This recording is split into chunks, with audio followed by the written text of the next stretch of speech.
right, I don't know if everybody knows that theme song. I'm only asking because it's going to change here pretty soon. I'm working on it, cutting it a little bit. But that is a Fish song called You Enjoy Myself. So anybody that knows me or has known me for a long time, knows Fish is a big part of my life. Grateful Dead, hippie music, all that good stuff. And damn, man, You Enjoy Myself goes way back for me, like, teen years, messing around, partying and shit. Good times. Hey, anybody. Anyways, welcome in to the GOAT Fantasy Football Podcast. I am your host, Jim Neander, the Neanderthal, the Fantasy Caveman. I don't know, none of that shit catches on, but I like the Fantasy Caveman. That one I think is pretty good. We can hashtag that maybe and get it going throughout the weeks. So what's going on, y'all? Hope you're doing well. We have the second half of our Week 5 reaction and review analysis show. So we went through, 7 of the games here just a short while ago early. And, we're going to go through the other ones today. We only have 6 more to go through because we have a Tuesday night game tonight. And we lost the Denver and New England game. So not as many games to go over with for us. But we do have Tennessee and Buffalo tonight. So only gives us 6 games to run through right now, which is a good thing because I was up super early this morning for the first episode. This isn't me. I'm fucking miserable. I had to get up at 10 o'clock this morning. I love Jesse Riley. All right, but yeah, so let's just get right into it here. We got 6 more games to review, talk about the players, what went down, and let's go from there, man. Get you ready. Let's get out of here. I got some golf to play, and then we got kickoff at 7 o'clock, man. So we got to get this shit on the road.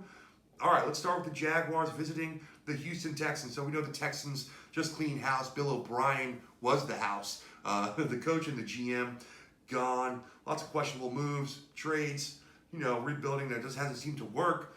And, we were thinking, all right, is this the game now that they're kind of free, they're unshackled, they have a great matchup, they're at home, and yeah, all that stuff kind of came together. They took care of the Jacksonville Jaguars 30-14. Deshaun Watson got off, he got what he needed. We got some other players that needed to getting off, and everybody getting off, baby. No. Yep. So let's talk about the Jags here. Gardner Minshew, 300 yards, 2 touchdowns, a couple yards on the ground. Not a bad game. Hey, if you streamed him and you got almost 25 points, man, I mean, you're pretty happy, right? Yeah, you got to be pretty happy with that on the road. No interceptions. Decent game for Gardner, better than I expected in this game on the road, but looked pretty good. James Robinson, not a great game. His first kind of bust game. Wasn't terrible because he had some receptions. He had that fumble at the end of the game. I hate that play. Fucking direct snap. You're the Jaguars. I don't know. What do you think you're doing here? Just try to do something right. Instead of trying to direct snap and fumble the fucking ball, run the ball hard, get a fullback in there, make a hole, and get the ball in the end zone. Let this little dude run over the top. I don't know, man. Forget it. I know. I lost some points there. That's probably why I'm salty. I still don't like it. 13 carries, 48 yards. 7 targets, caught 5 of them for 22 yards. So again, those 5 catches, are what helped your day out. Those 7 targets give you that optimism going forward. Other than that, wasn't a great week, but you're going to have him in your lineup next week. Let's look outside here. Let's not start with the target leader. That's where we usually start. Let's start with DJ Chark Jr. Only 4 targets on the game, caught 3 for 16. This is a big miss, for me and for Jacksonville. I don't know what to think going forward. I'm not sure I can start any of these receivers because on a week-to-week basis we seem to have a different guy stepping up, seem to have Gardner Minshew targeting a different guy as his main weapon. So I don't know what to think about going forward here. DJ Chark, terrible game, sucks. I'm sorry, shit sucks, man. Laviska Shenault, not a terrible game. Led the team in targets with 8 targets. Caught 7 balls for 79 yards. Continues to be more involved week by week. A lot of these rookies, and these high-profile rookies that had no training camp, no time to get adjusted to NFL life, to get adjusted to their coordinators, their coach, their quarterback, and all that stuff. Now week 4, week 5, some of these guys are starting to pop off. We had Justin Jefferson. Now we got Laviska Shenault taking off a little bit. Hey, just start keeping an eye out for these rookie wide receivers. Henry Ruggs, that needed a little time to get adjusted. Now they're there, and things could be happening for these guys. So just keep an eye out. 8 targets for Laviska Shenault.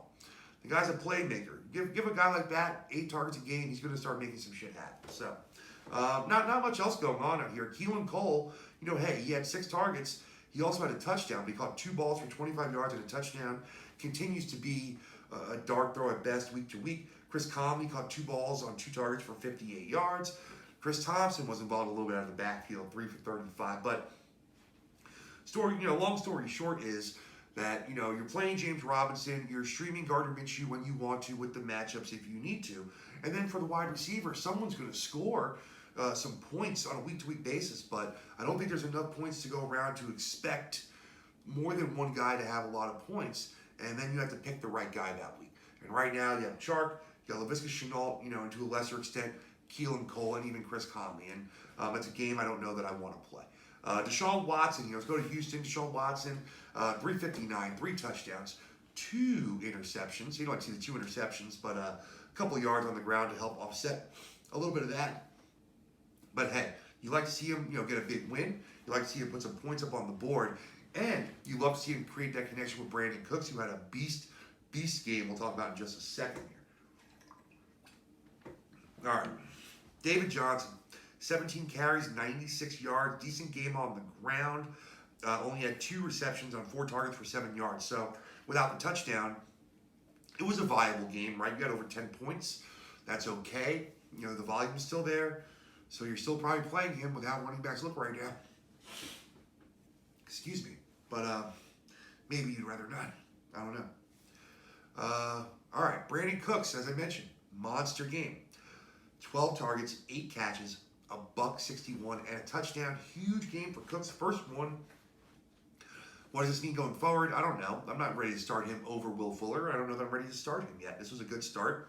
Again, new coach, new system, new attitude maybe, who knows. And it was a great game.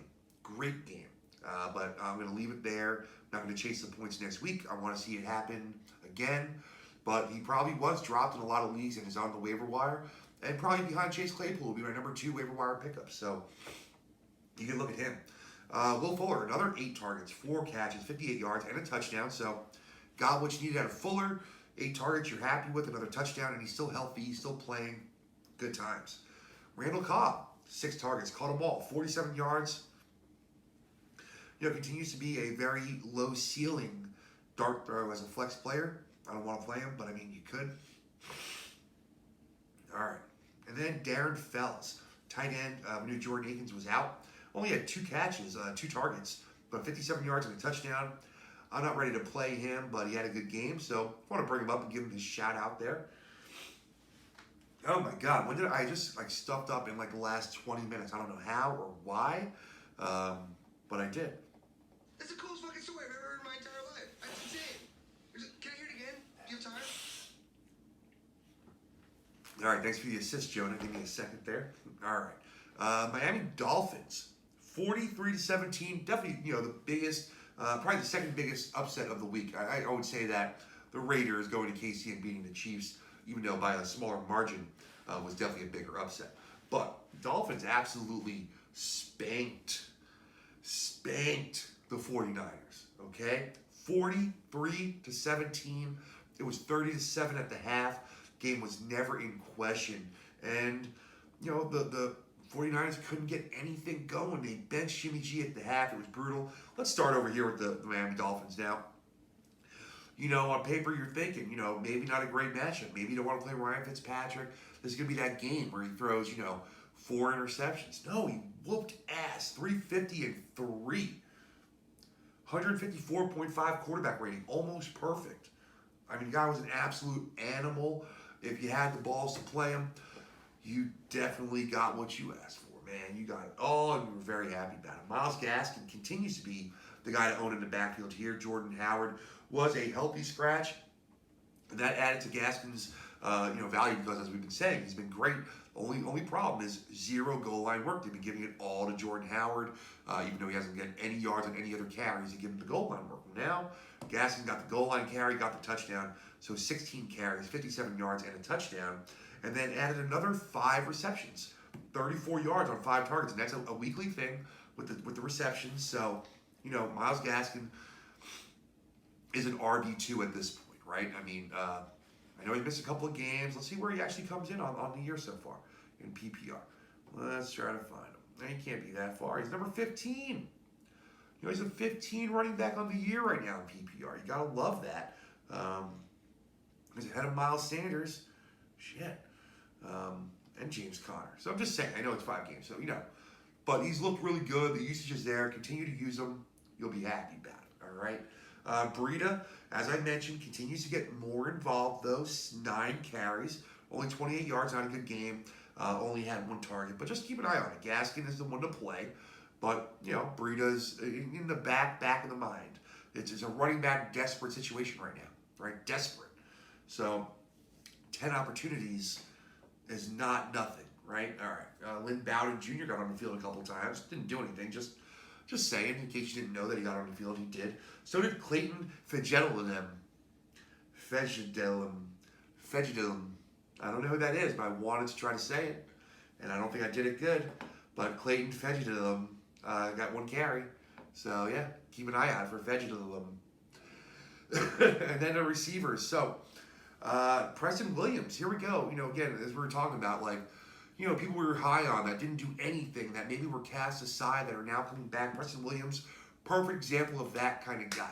A lot of people, myself included, thought there was some opportunity here for him to come in and to have a decent, you know, wide receiver 3-ish value. And here he goes for 5 targets, caught 4 balls, 106 yards, a touchdown. Really nice game for him. Glad to see him coming along. Should be rostered. Not ready to start him yet. Devontae Parker was a little bit quieter today, but he got to the end zone. So caught 2 of his 3 targets for 50 yards and a touchdown. Even with this poor-ish, you know, kind of a game, he's absolutely still performing. Still giving you the points that you need. Trying to find where he is on the year. He shouldn't be that far down, right?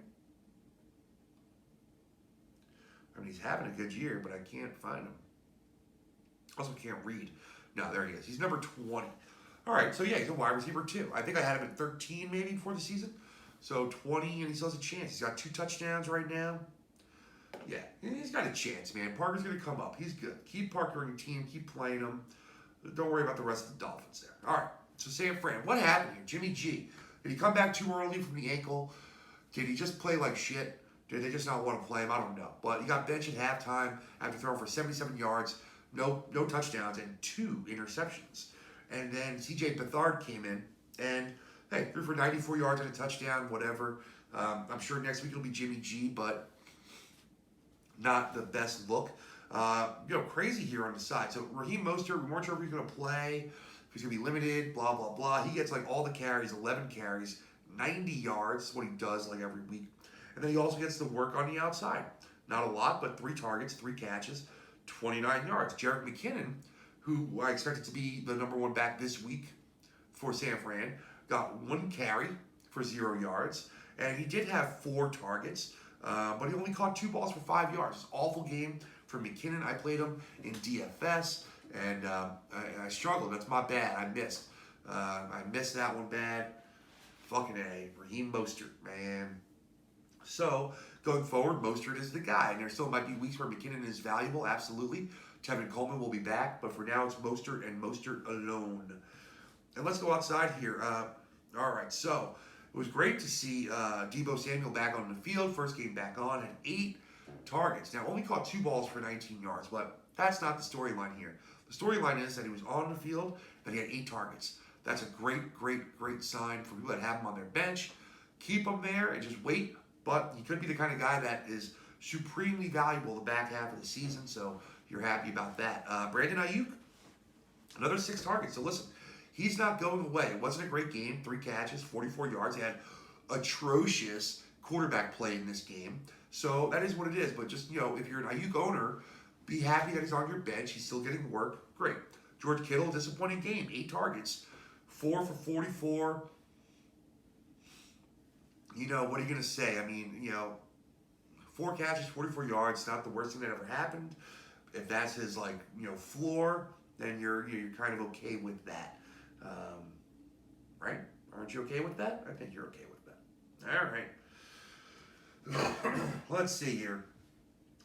Indianapolis, the Colts, all of a sudden not looking very good. Travel to Cleveland to face the Browns, and the Browns take care of business at home. 32-23. The Cleveland Browns, the 4-1 Cleveland Browns, baby. Now, I mean, I'm not big into Cleveland, but yeah, they're 4-1. Give them their props. You know, you got to give them their respect. They're playing well. They're starting to put it together a little bit. You know, Baltimore, they got to get over that Baltimore hump, right? Baltimore showed them who's boss in week 1. And they'll get to play again. I'm not sure when in the season, but they have to play better against Baltimore. Got to be able to beat Pittsburgh if you want to move up in this division. But hey, all right, Phillip Rivers. Man, it's really just like, started off, I felt like it was pretty optimistic, and then it's just gotten worse and worse. He has lost his young talent on the outside, both Paris Campbell and Michael Pittman Jr., but I still would like to see him looking a little bit better. 243, no touchdowns, 2 interceptions. You know, he wasn't really a candidate for streaming anyway, but hopefully you didn't play him and you're not planning to anytime soon. Jonathan Taylor, 12 carries, 57 yards, and a touchdown. He got to the end zone, so you were fine with that. Caught 2 or 3 targets for 17 yards. The question is, are you concerned about Taylor? And yeah, I mean, I'm not concerned because I didn't think Taylor was going to be the best running back in the league this year. A lot of people thought, not the best in the league, but you know what I'm saying. People were really high on Taylor. The opportunity, the usage, the offense, blah, blah, blah. Listen, I like to see it sometimes. And I liked Marlon Mack. I'm sad that he got injured for the year. But, Jonathan Taylor is just barely getting it done, but not at your expectation level. If he wasn't in the end zone this week, it would have been a pretty bad week. Nyheim Hines continues to be not usable. He had 4 targets, but 2 catches, 22 yards, only 3 carries. Jordan Wilkins disappeared again. So, Jonathan Taylor is the only running back to own and or play in this offense right now. Doesn't mean that I really love doing it though. So yeah. All right, and on the outside, T.Y. Hilton, man, 10 targets, caught 6 balls for 69 yards. Not a bad game. You like to see the 10 targets, but man, you just want to see the quarterback play look better to get more out of T.Y. Hilton. A lot of these targets were offline, and it's just stunting his ability. It's stunting his possibilities here. And then nobody else did really anything.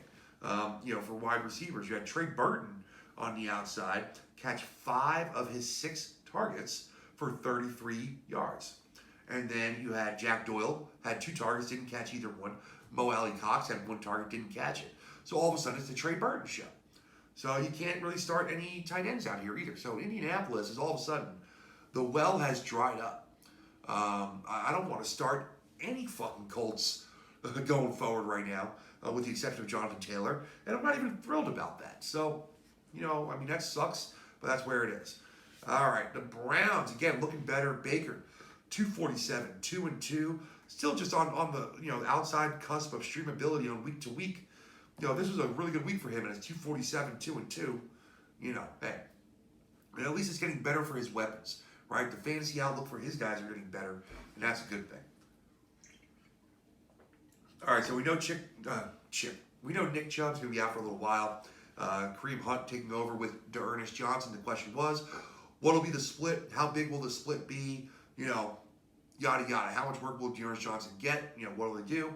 20 carries for Hunt, 8 for Johnson, a little bit more near the end there. Hunt had 4 targets. Johnson had 1. And yeah, I think I was expecting maybe a little bit more work for Johnson, but when you think about it, the only reason to keep Kareem Hunt off the field is because you have someone like Nick Chubb. That good, right?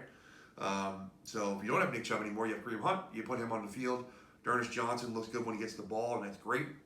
But at the end of the day, you need to have your talented guys on the field, and there's a big talent gap there. So Kareem Hunt, going to be the guy going forward. D'Ernest Johnson, keep him rostered. I don't know if I play him next week. It all depends on your situation. But it's tough. It's tough to trust him. All right, outside here, you had both Jarvis Landry and Odell Beckham Jr. getting 9 targets each. Landry caught 4 for 88. Beckham caught 5 for 58. So, a little disappointing they didn't get into the end zone, but, these are the games you expect from them. They're not going to have those monster yardage games or monster receptions for the most part, but you need the touchdown. So you don't get it, and you get your 8 or 9 points, 10 points, and if you do get it, then maybe you get your 16 to 20 points, right? That's what it is. Austin Hooper finally had his first big game. 10 targets, caught 5 for 57. So when I say big game, it's all relative, right? Rashard Higgins got into the end zone, but that's going to happen from time to time. Kareem Hunt, he caught a touchdown pass, so he was a good play. Your Browns, Hunt was fine, right? What did he score? 5, 11, 18 points. You're happy with that on the week, 18 points. And nobody else really made you happy, but hey, that's the Browns, right? All right. What do we got here? 3 more games? All right. Giants and the Cowboys. Yeah, the big story's Dak. Fucking, compound fracture of his ankle, out for the year. Terrible story. I still think he'll get paid based on how good he looked for 4 weeks. I think that someone's gonna give him the money, whether it's Dallas or somebody else. So I'm very sad that happened. It's terrible for him. It just sucks all around. But I guess I just feel optimistic because I feel like he did enough in the first quarter of the season to absolutely warrant a team paying him the money. He's a quarterback. It's an ankle fracture. It's not, an arm problem. It's not a running back with an ankle problem, right? He's a quarterback. Broke his ankle. Fucking sucks. But he'll be back, and he'll be just as good as he was starting this year. So, yeah, that's how I'm looking at it. All right, Giants. Daniel Jones, a lot of people, were up in the air with him as a streamer with the matchup, a potential shootout, yada, yada. And he was not very good. 222 yards, no touchdowns, no interceptions, but just not very good. And, right, if you can't play him against Dallas, I don't know when you play Daniel Jones at this point. So right now, he's kind of off my radar. Devonta Freeman looked all right. 17 carries, 60 yards. He got into the end zone. He got a touchdown. And then he caught 2 balls for 27 yards, 3 targets. So just enough. And yes, again, I don't want to keep repeating myself, but in the current running back landscape, you definitely play Devonta Freeman, right? I mean, why wouldn't you? You need yards, you need carries. He had 17 carries. Wayne Gallman had 5. So if that's the split, you got to play Devonta Freeman. Nobody else here is, really worth looking at, whether it's Wayne Gallman or, Dion Lewis. They're both way, way, way, way, way out on the other side there. Darius Slayton, big game. 11 targets, caught 8 balls, 129 yards. He's the number 1 here on his team. I know Sterling Shepard is not in the game right now, but when Shepard was in, he didn't look great.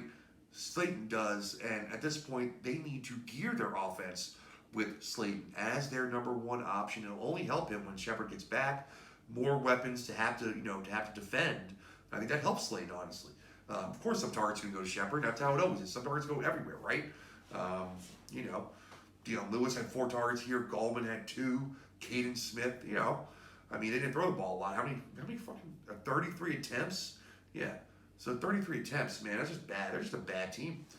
Golden Tate caught 4 or 5 passes, 42 yards, nothing going there. Evan Ingram only caught 1 of 2 targets for 16 yards, but for some ungodly fucking reason, they let him run the ball in,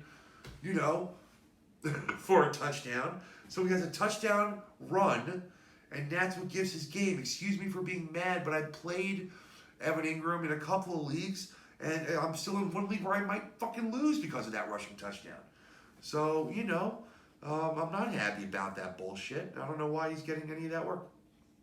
I don't know. Yeah. All right, Dallas, like I said, Dak, injured for the year, 166 and a pick before he left. And so Andy Dalton came in. Thankfully, they have one of the better backups in the league in Andy Dalton, and they won't lose as much of a beat as most teams would going to their backup here, but it absolutely bumps everybody else down. I think it might give Zeke. I don't know if you bump Zeke up because he's like number 3, but I'm just saying they might go through a little bit more through Zeke, as not a crutch, but just the focal point of the offense without Dak Prescott there now. So Zeke, 19 carries, 91 yards. 2 touchdowns, and he caught 1 pass for 14 yards. Still want to see him more involved in the passing game, but if he's scoring almost every week, getting 80, 90 yards plus, you're going to get everything you need. The consistency is there. You just want some more boom games. You need those receptions, but hey, what you going to do? What you going to do? All right, go to the outside here. CeeDee Lamb, listen, I mentioned it last week, with my Gallup prediction. With my Gallup prediction going so awfully wrong, right? Michael Gallup, I had pegged as being, you know, the number one in this offense, and as such, being a wide receiver one. That's nowhere near happening right now. And now with Dak gone, that will not happen. So I'll go ahead and say it's only going to happen, not going to happen because Dak is gone. It would have happened, but now we won't ever know. But the reality is it probably wouldn't have because CeeDee Lamb is so fucking good that there's no reason to throw the ball to Gallup. CeeDee Lamb is an absolute beast. He had 11 targets this game, caught 8 balls for 124, and he should be the number one. I know Amari Cooper's great. I'm not talking about this one game. Cooper busted this game. 4 targets, caught 2 for 23. Sorry to Cooper owners, but you know this is going to happen a few times a year. It happens every season, and here was one of them. So that's it. But CeeDee Lamb is just too good to ignore. It is absurd how good that guy is. So I don't know how else I can say it. Gallup caught all 4 of his targets for 73 yards. It wasn't a bad game for Gallup, you know. But, you know, without the touchdown, obviously not going to happen. You know, and then Dalton Schultz, 3 targets, caught 1 ball for 6 yards. He's got to go. I can't imagine how you keep him on your lineup at this point. I know, not saying Andy Dalton has never had success with tight ends, right? We saw lots of big years from, well, you know, good years from Tyler Eifert. So we know he likes to have that big target, you know, in the red zone to throw to. And Schultz might catch some touchdowns, but he is much less attractive now than he was then, right? I mean, no doubt about it, right? So, all right. Let's keep flying through these here, man. Only 2 games left. This is going to be a quick one. We went a little bit long, and we'll be a little bit short. It's all right. We should have done 1 less game last time and 1 more this time, but I don't count good. I don't read good. I don't count good. And that's why I play fantasy football. No, I'm kidding. Fantasy football people aren't dumb. I don't want to make that thing. I'm also a sommelier, so fuck you. My brain works. All right. Let's go here to the Sunday night game. Woohoo! Buzzer beater for Russell Wilson. Now, the Minnesota Vikings almost came out with this win. They travel Seattle on a rainy evening and almost take down the undefeated Seattle Seahawks, but they lose 27-26 on a beautiful last-minute touchdown pass from Russell Wilson and DK Metcalf. The god, DK Metcalf. There's going to be statues of this man before long. All right, let's start in Minnesota, though. You know, Kirk Cousins looked pretty good. I told people to stream him, like, it's raining. I said, yeah, you can stream him anyway. 250 and 2 with a pick. You know, for a streamer, that's a good game, right? You know, not Justin Herbert. Yeah. But, you know, he had a good game. Now, Dalvin Cook also had a good game, but unfortunately left with a groin injury. There was an MRI. Mike Zimmer said it was good as far as the results, but we don't know what that means. He didn't say anything more about expectations, which, you know, we'll see. It'll clear up a little more into the week. Alexander Madison is probably not available anyway. If he is, go grab him. But he's probably not, so it's a moot point. But the Alexander Madison owner is currently licking his fucking chops, waiting to see if Dalvin Cook's going to be missing a couple of games. Because, man, you're about to get a couple of smash fucking games if that's the case. But as it were, Cook ran the ball 17 times, 65 yards, and a touchdown. Caught 5 passes for 24. But Alexander Madison ran the ball 20 times for 112 yards, 5.6 yards a carry. 3 receptions on 3 targets for 24 yards. So like I said, if Cook misses any time, smash play for Alexander Madison for the next couple of weeks. Whew, man. But, you know, Dalvin Cook, you know, he's tough. We'll see. All right, outside here, Adam Thielen, big game for Thielen. 13 targets, led the team, obviously. Caught 9 balls, 80 yards, 2 touchdowns. And, you know, he had a bad week last week. He came back. Big week this week. You know, what are you going to do? Thielen is that kind of guy. He's the number 2 receiver in the league right now in PPR on the back of 6 touchdown receptions already. Tied for a lead. Not tied. Where you at? I lost my place. Yeah, tied for the league lead with Mike Evans for 6 touchdown grabs. Metcalf is 1 behind with 5. And hey, what you going to do? Touchdowns are beast, man. Got to have those touchdowns. So, outside of Adam Thielen, receivers, not much going on. Justin Jefferson, after making, you know, the big splash, had 5 targets, caught 3 for 23. You know, hey, that stuff's going to happen. Now, the big thing I want to point out here, now I've mentioned his name a few times, even though he hasn't done shit all year, is Irv Smith Jr. He had 5 targets, caught 4 for 64. This is a tight end. And I've been saying this now for a long time. I love Kyle Rudolph. This guy has been great for fantasy, for me, many, many times, and caught many touchdowns when I needed him. But Irv Smith needs to be the 90%, tight end for this team. He's got too much talent. He's young. He's a playmaker. Get him out there. Thielen, Justin Jefferson, Irv Smith. Get this trio going. So I'm not really rostering Irv Smith yet. I want to see it. I need to see more of it. But this is what I wanted to see. This is the Irv Smith that should be playing, and he should be their number one. The guy's a playmaker. But we'll see what happens here. Keep an eye on it. Irv Smith, tight end needs. If you need a tight end, keep an eye on it. Irv Smith.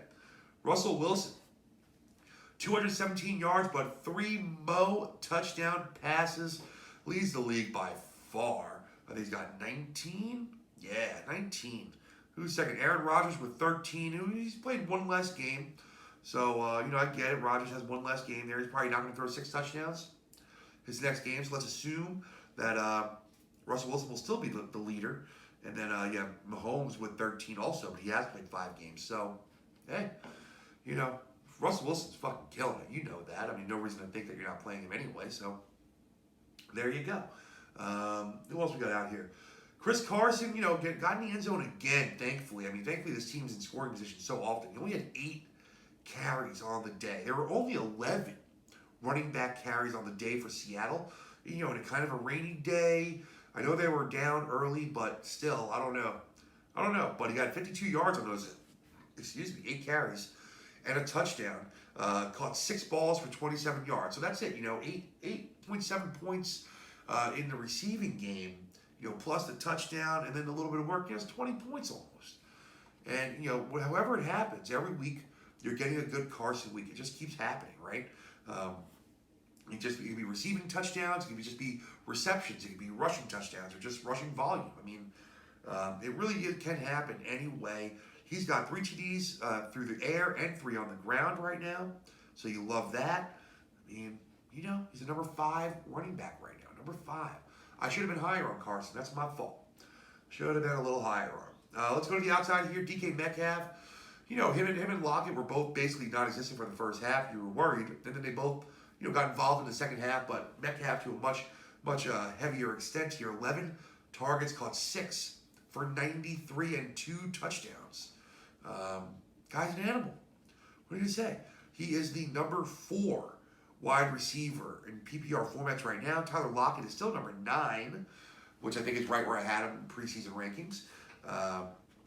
But Metcalf's an animal. And for people that said Metcalf might be the number 1, they might be right. What do you do against that guy? What do you do? Bigger, faster, and stronger. What the fuck are you going to do against that? Then Will Dissly. Hey, Will Dissly caught a touchdown. Good for you. Only catch of the day. Only target. Greg Olsen caught his only target. So, Olsen's still probably the tight end to own, but you're not looking to play any of these guys.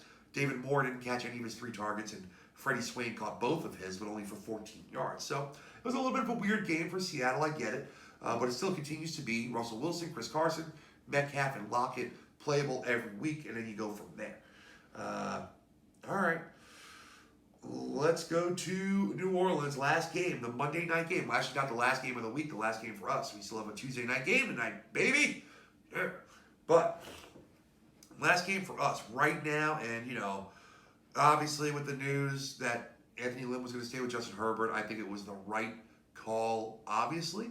But very, very tough for Tyrod Taylor to get the news and the way it happened. It just sucks. Uh-oh. Sounds like somebody's got a case of the Mondays. Yeah, I would have a case of the Mondays too if I was Tyrod Taylor. Losing my job because the doctor, punctured my fucking lung. But either way, that's kind of what it is. So what are you going to do? All right, Justin Herbert. Baby, have a game. Listen, I'm going to take credit for this one. I told you he's probably my top streaming guy for the week, and I loved, with Teddy Bridgewater, and I played him, instead of Aaron Rodgers, but in a bye week for Aaron Rodgers, and got all I needed, 264 and 4 touchdowns, no interceptions. Welcome to prime time, Rook. That was beautiful, man. Looked great. Didn't get the win. Saints win in overtime, 30-27. They had the win though. He had a field goal doink off the crossbar at the end of the game, at the end of regulation to go into overtime, and that's brutal. I mean, they had the game. The field goal was there. But either way, Justin Herbert is, really making a case for himself as a star right now. On the ground, this is pretty interesting here. You had, and I said this again, I was pretty right on this game here. Justin Jackson, Joshua Kelly. Justin Jackson had 15 carries to Josh Kelly's 11, and Justin Jackson had 6 targets to Josh Kelly's 1. Now, does that mean that he's going to be the number 1 going forward? Without a doubt, absolutely not. But he definitely might be, and the split is going to be real. So, Justin Jackson has to be rostered. So does Joshua Kelly. Who do you play next week? It depends on your needs. I would play Justin Jackson next week, the way this week played out. Justin Jackson looked better. He had not only the opportunities, but looked a lot better with them, right? Didn't do much with the passes, but 4.7 yards per carry, just looked strong, ran strong. And with Kelly's fumbling problems, it could be Justin Jackson's job, going forward. So we'll see. That's a tough one, though. You got to have them both rostered, and then got to play from there. We'll talk about it on the preview show. All right, let's go to the receivers here. Mike Williams finally had a beast day. 8 targets, caught 5 for 109 and 2 touchdowns. And not only had that long touchdown catch that was gorgeous, wide open, also made some really great contested catches, just pulling balls away from guys. You see how much bigger he is. He caught one ball. I don't remember who was. I think it was Marshawn Lattimore was defending him. And he had to go over the back, and it wasn't even he was like a foot higher up than him in the air. And it was just pretty funny. So, yeah. Jalen Gayton, he caught one ball for 49 yards on 3 targets, but almost had another one. It was pretty close there. And I just got to say, he was pretty interesting. He's someone I would be like, if Keenan Allen actually is injured, and I know he left the game, and we don't know yet, what's going on. He had back spasms, so, we'll see what happens going forward here. But if, for some reason, Allen misses a week or 2 or whatever, you need a spot, 1 week guy, Guyton, might be the guy for next week. Keenan Allen did score a touchdown before he left the game, 2 for 29 and a touchdown, and as long as he's healthy, Keenan Allen owners have to be extremely excited about his prospects with Justin Herbert. So it looks great for both of them. And then Hunter Henry, 8 more targets. Caught 4 balls for 23 and a touchdown. He definitely, I was very low on him going into the season, assuming Taylor would be the starter. That's how I projected.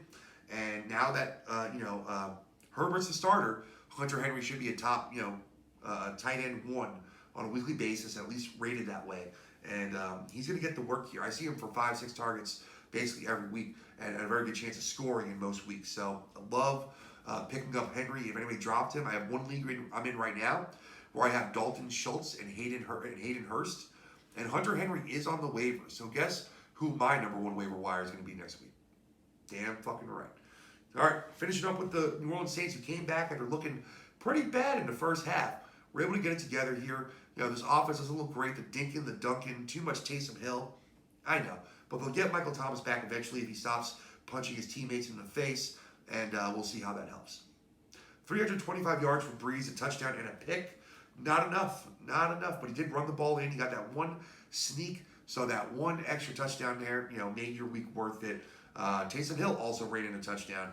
I'm sure every, Drew Brees, Alvin Kamara, and Latavius Murray owner is like, hey, Sean Payton, thanks a fucking lot. 3 carries for this asshole, 13 yards and a touchdown. And every other time he goes in, they basically just stop him because they know what's coming. I digress. All right.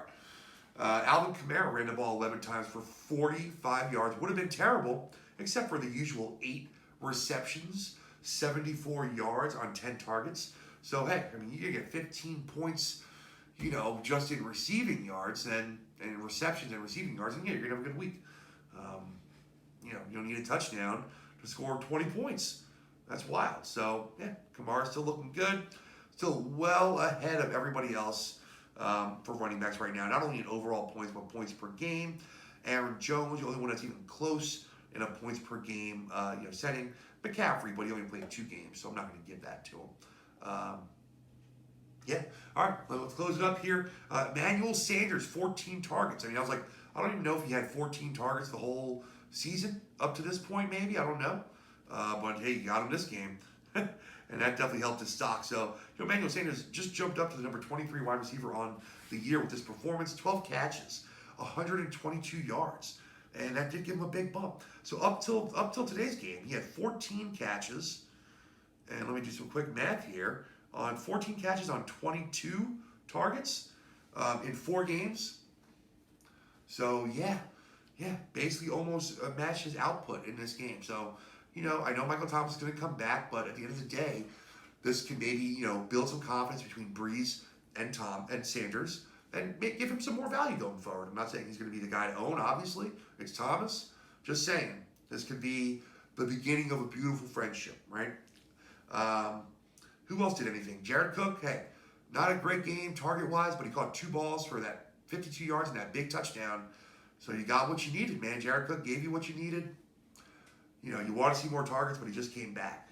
Marquez Callaway, 6 targets, caught 4 balls for 34, and he looked really impressive. The thing is, he won't really have any play once Thomas gets back, right? He will have a hard time getting on the field without Traquan Smith still. But I love the way this kid looked, man. He's fast. He's I think he's their return guy also. And he was looking really good on the returns as well. So you get those extra yards if you get those return yards, right? So Callaway, if he had 57 return yards. All right, so yeah, Marquez Callaway had 57 return yards, kick returns, 69 return yards, and punt returns. So if you're in a league where you get return yards, that's over 125 yards. You add that to 7.5 points. It's a 20-point game for this guy if you get those points. So look it up. I'm telling you, look it up. If you get points for return yards, look at Marquez Callaway. Just saying, keep it on the back burner if you have deep benches, things like that.